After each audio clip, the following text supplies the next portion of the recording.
Voilà, Jackson Aoussé, député national. Bienvenue. Merci beaucoup, messieurs les journalistes. Très heureux d'être invité ici. Voilà, merci aussi la promptitude avec laquelle vous avez répondu à notre invitation. Alors, il y a eu la tension au début de la semaine entre la RDC et le Rwanda. Et vous aviez adressé une question orale avec débat au ministre de la Défense pour qu'il vienne s'expliquer. Alors, vous, comment avez-vous appris cette nouvelle? J'étais de passage sur Goma, je revenais de Bunia pour une courte mission familiale. Là, nous sommes lundi, le 18 de ce mois ici. Le pays a été humilié par un groupe de gens détenant les armes. Ils ont fait incursion dans plusieurs villages des territoires de Nyiragongo. Et moi, j'ai trouvé ça, en tant que patriote d'abord, pas seulement en tant que député, inacceptable. Parce que je pense que le respect doit être mutuel, il ne doit pas être unilatéral. Autant que nous respectons les autres, autant que les autres doivent aussi nous respecter. Et je suis encore une fois un peu stupéfait de la déclaration du ministre de la Communication d'aujourd'hui, en disant que cela se justifierait parce que nous avons 9 voisins. On a 9 voisins, on peut avoir 1000 voisins, mais chacun a sa parcelle. Donc chacun a son pays. Et moi, je continue à alerter, je continue à dire que le peuple congolais a besoin des explications de la part de l'exécutif. L'explication que venait donner le ministre de la Défense, elle n'est pas suffisante. Mais alors, les explications données par l'ambassadeur Karega, il a parlé, il dit que non, il y a eu des incompréhensions et puis c'était résolu vite là. Karenga, c'est son droit de parler. Ce n'est pas suffisant aussi, c'est que l'ambassadeur... C'est son droit de parler et nous ne sommes pas liés de la parole des diplomates, de la parole d'un ambassadeur. Nous sommes un pays, nous sommes un État, nous avons des institutions qui sont responsables, qui ont les devoirs de la redevabilité à son peuple. C'est pour cette raison que j'ai mis en mouvement une question d'actualité, conformément à la Constitution, conformément à notre règlement intérieur. Il faut que le ministre de la Défense, parce que la protection de l'intégrité relève de nos services de sécurité. Et ici, il s'avère que c'est de l'armée que cette question est relevée. Par conséquent, le ministre de la Défense doit venir. Parce que le peuple congolais a besoin des explications de ce qui s'est passé. Qui sont venus le 18 octobre agresser, menacer la quiétude dans le village de Nyiragongo. Qu'est-ce qu'ils sont venus faire? Quels sont les dégâts? Et quelles sont surtout les mesures prises? Parce qu'ici, on ne doit pas cautionner ça. Et ça ne doit pas passer. Nous sommes quand même dans une république. Est-ce que votre question d'actualité pourra-t-elle passer? Parce qu'on voit, il y a certaines questions orales avec débats qui sont encore récalés, qui sont encore mises au frigo. Là, je vois c'est Jean-Jacques Mamba qui a adressé d'ailleurs une question orale avec débat au ministre Tony Mwaba. Rien n'est fait dans ce sens-là. Est-ce que votre question ne pourra pas aussi être mise au frigo pour dire qu'au nom de la sécurité, on ne peut pas divulguer certains secrets de l'armée? Si ça sera ça le cas, si ça sera ça le sort qu'on doit réserver à cette question épineuse, parce que c'est une question de la République, hein? Oui. Et nous n'avons que la RDC comme République, je pense. Que ce soit pour moi, que ce soit pour le bureau de l'Assemblée nationale, que ce soit pour les ministres, nous n'avons que la République démocratique du Congo.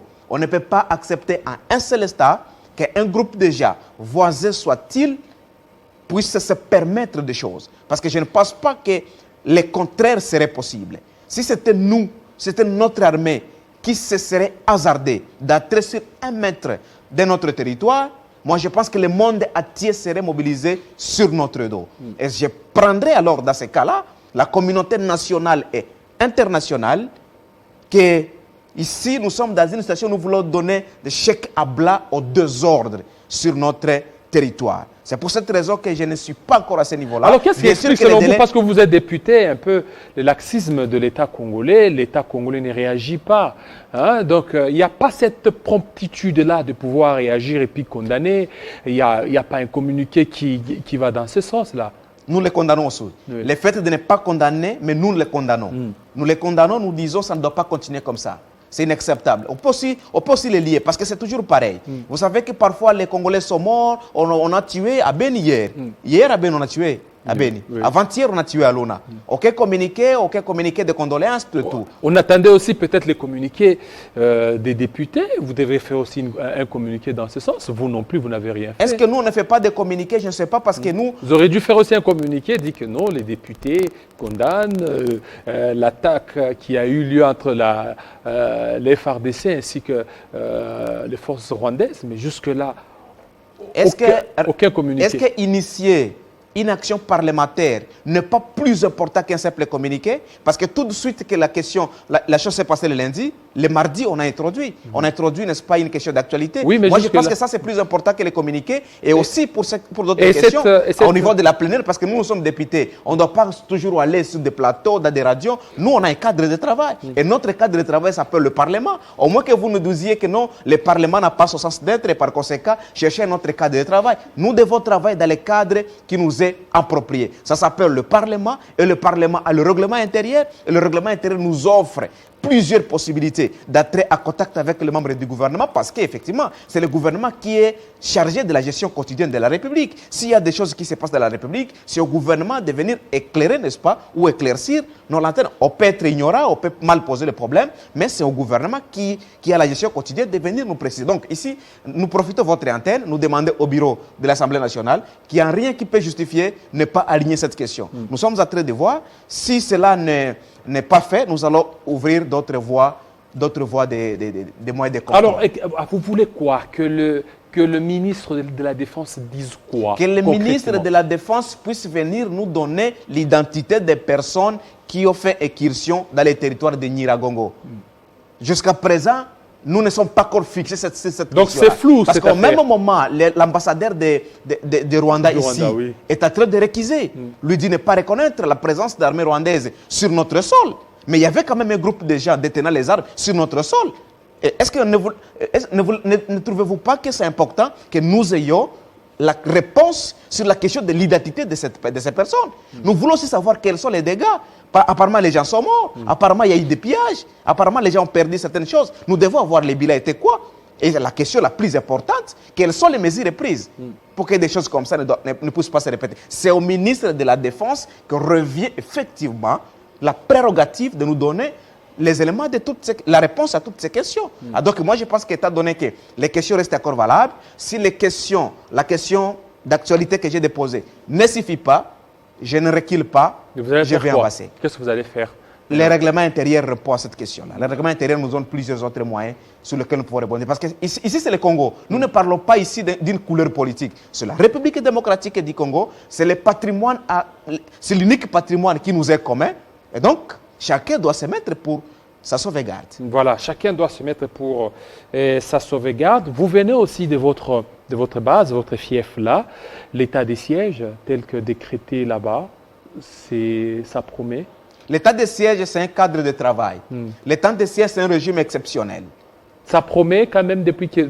Ça, c'est déjà la 10e prorogation. Hein, la 10e prorogation, mais les résultats sont un peu à vérifier, à glaner par-ci, par-là. Il n'y a pas de résultats. Exact. Beaucoup de choses sont quand même en train d'être faites dans le cadre de l'état de siège. Il y a des avancées, les militaires sont sur le terrain, nous ne pouvons pas ne pas reconnaître. On ne peut pas ne pas reconnaître.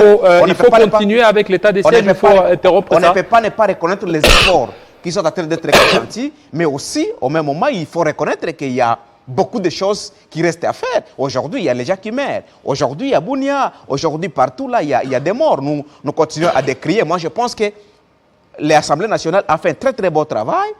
On a évalué l'état des sièges au niveau de l'Assemblée nationale.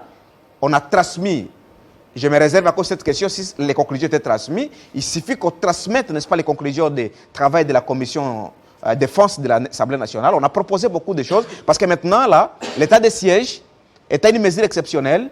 Nous constatons que ça prend beaucoup de temps, et ça risque de perdre son caractère exceptionnel. C'est par conséquent que nous, on a proposé qu'il y ait, n'est-ce pas, des actions nouvelles. Des actions nouvelles au sein Les actions nouvelles, ce sont des permutations des forces armées. Il faut qu'on les fasse, même au niveau des animateurs, même des pilotages de l'état de siège, parce que ce sont des militaires. Quand on met en place un état de siège, ce sont les militaires qui prennent la rêne des choses. Mais pourquoi vous ne voulez pas reconnaître que c'est un échec, l'état de siège? Ce n'est pas l'échec, ce n'est pas l'état de siège qui échoue.